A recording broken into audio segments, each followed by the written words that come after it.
Alright, hi, it's Adam Franklin and I'm here with blogger, the author of many books, keynote speaker and principal at the Altimeter Group in Silicon Valley. Welcome, Brian Solis. Thank you so much. Now, Brian, when I say the acronym WTF, most of our viewers will think I'm being crude, but I'm not. Now, can you tell me, what do you mean by WTF for business? Well, let me first kind of give you the quick background story. The book was called What's the Future of Business? And the subtitle is Changing the Way That Businesses Create Experiences. And I thought, what better way to do that, not only with the design of the book, but also the title of the book. And so it has a little wordplay there for WTF, which is also something that I constantly go into meetings with some executives just kind of saying underneath my breath, WTF. Now, I'm guessing one of the reasons for that is this whole notion of digital Darwinism, which is a concept that I really loved from your books. I normally would have a hard copy of the book, but I love listening to your books on Audible and having an Audible book. So I go out on runs and listen to your books as I jog. But can you tell us about this concept of digital Darwinism? Absolutely. Well, digital Darwinism I define as this era when society and technology are evolving faster than the ability for many businesses to adapt.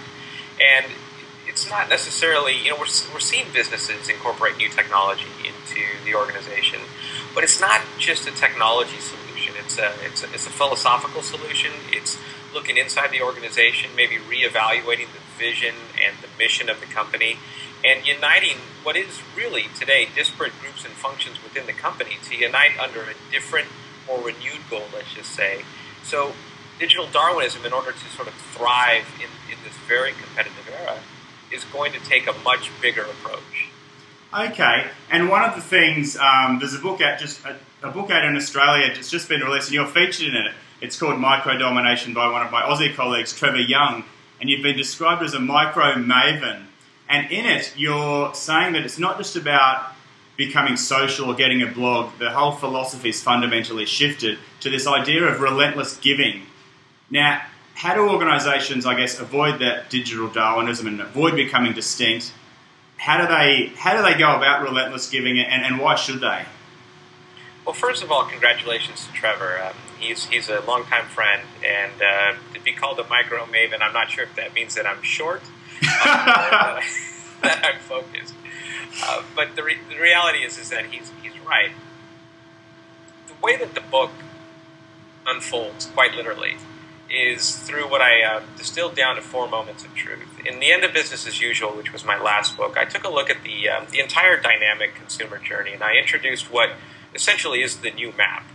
It's sort of this confluence of big data and what I call the human algorithm to come up with essentially what is, in old social science circles, ethnography. It's a map that shows sort of how new touch points are affecting consumer decision making and also consumer impressions before, during, and after transactions, essentially the new life cycle.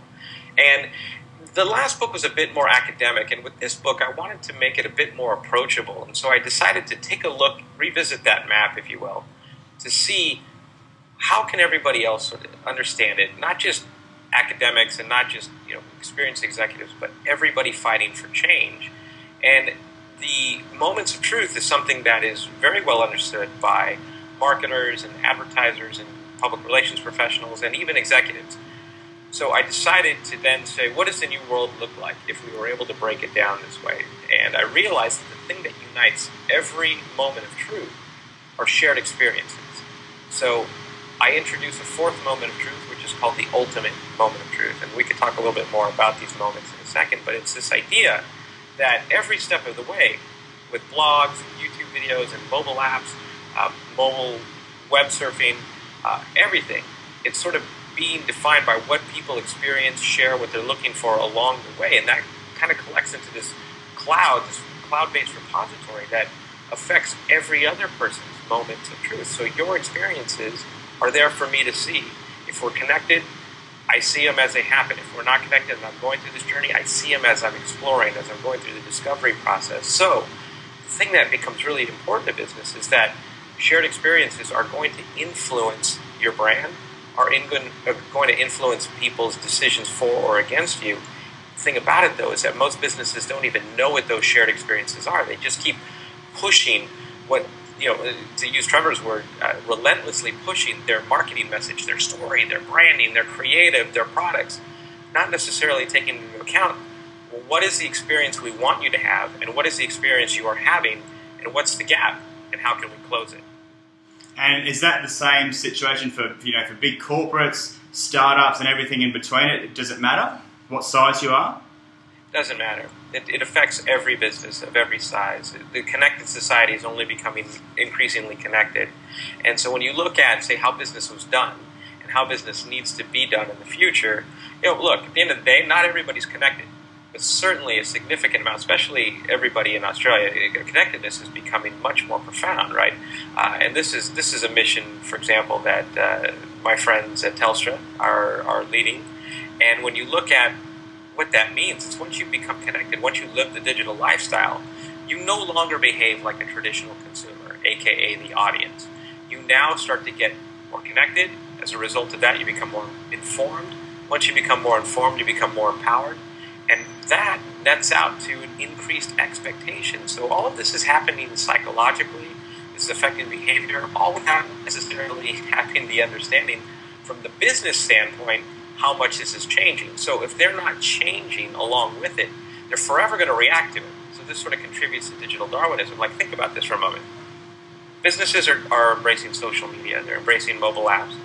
But they're essentially still reacting to what's taking place. A customer said this, we better respond. Customers are over in this network now. We better go have a presence over there. And they haven't taken a moment to step back and say, wow, look, we're already in a game of catch-up. Technology isn't slowing down, it's only accelerating. So how long are we going to play this game of catch-up until we say, we got to get in front of it? In order to get in front of it, it's not just anticipating what the next trends are, it's anticipating and better understanding what the needs and expectations are within these new technology channels so that you can then reinforce, going back to Trevor's term, relentlessly, the value you want to provide, the vision you want to provide, the experience you want to provide, because they're going to share those experiences if they're searching for a product, any friction that they come along the way, after they become a customer. So if you're not in front of it, if you're not proactively defining what those experiences should be, then the experiences are theirs to define. And at some point, what you say your brand is and what they say your brand is, there's an incredible delta between them. Thank you for sharing those tips, Brian. That's a really good starting point for a lot of Australian, particularly Australian businesses to be focusing on, and rather just playing catch up, actually getting ahead and helping shape that opinion of their companies. Now, one quick final question is, what was the best story to emerge out of South by Southwest last week?